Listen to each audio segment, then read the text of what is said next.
Allergies. Nothing to sneeze at.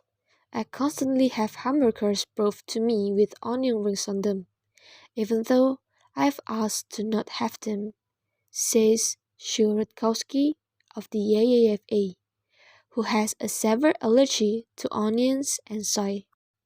I sent the meal back, explaining that they will need to call 911 if I eat it. The onion protein and the juice could send me into anaphylaxis. Anaphylaxis is similar to the process pollen sufferers experience, but more dangerous. Airways and tongue swell, breathing becomes labored, blood pressure drops.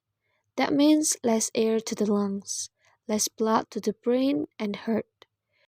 People can die within minutes.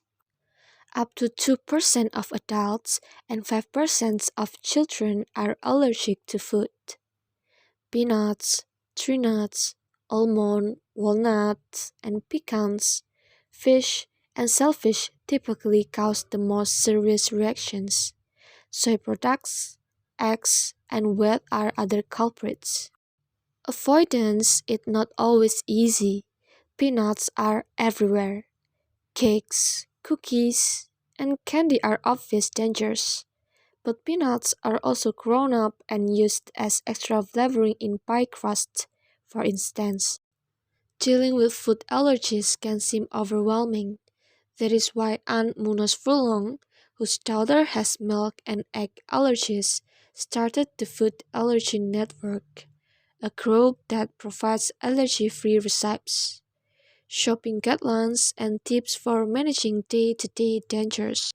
The bottom line is pre-planning, especially for children, says Munoz Furlong. That means screening per case at the grocery store, preparing meals ahead of time, and educating friends and family about symptoms, dangers, and emergency treatment. In any case, allergic individuals must at all times carry life-saving epinephrine to halt anaphylactic shock. They should probably wear a medical ID bracelet as well.